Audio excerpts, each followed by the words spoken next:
মাত্র কয়েক ঘন্টা তারপরেই রণমূর্তি ধারণ করবে আবহাওয়া। ধেয়ে আসছে তুমুল বেগে ঝড় বৃষ্টি, মুহূর্তে তছনছ হবে সব।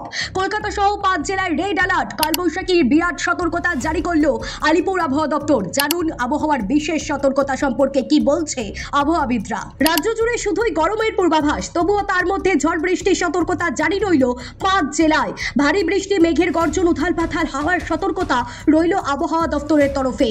পূর্বাভাস বলছে দক্ষিণবঙ্গে আজ শনিবার থেকেই গরম এবং অস্বস্তি বাড়বে। শনিবার থেকে সোমবার পর্যন্ত শুষ্ক আবহাওয়াই থাকবে, সঙ্গে তাপমাত্রা বাড়বে। তবে বিকেল হতেই কালবৈশাখীর দাপট দেখা যাবে। সর্বোচ্চ তাপমাত্রা 5 থেকে 7 ডিগ্রি সেলসিয়াস তাপমাত্রা বাড়তে পারে বলেই অনুমান। তবে এরই মধ্যে বৃষ্টি ও কালবৈশাখী স্বস্তি দিতে পারে বেশ কয়েকটি জেলাকে। বজ্রগর্ভ মেঘ থেকে পশ্চিমে 2-1 জেলায় বজ্রবিদ্যুৎ সহ ঝড় বৃষ্টির সম্ভাবনা প্রবল রয়েছে। এছাড়া আজ শনিবার এবং কাল রবিবার শুধুমাত্র ওপরের দিকের 5 জেলায় বজ্রবিদ্যুৎ সহ বৃষ্টির সম্ভাবনা রয়েছে।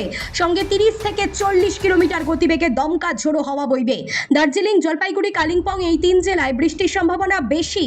আলিপুর আবহাওয়া দপ্তরের পূর্বাভাস, রাজ্যে আগামী 7 দিন বৃষ্টির সম্ভাবনা কম রয়েছে দক্ষিণবঙ্গে। বাড়বে শুধুই গরম ও অস্বস্তি। দক্ষিণবঙ্গের সর্বোচ্চ তাপমাত্রা 7 ডিগ্রি সেলসিয়াস পর্যন্ত বাড়ার সম্ভাবনা। সোমবার থেকে বৃহস্পতিবার পর্যন্ত কার্যত দাবদাহের খেলা দেখাবে দক্ষিণবঙ্গবাসীকে। তারপর আবারও ঝড় বৃষ্টি হতে পারে শহর কলকাতায়। Bureau report, talk to time.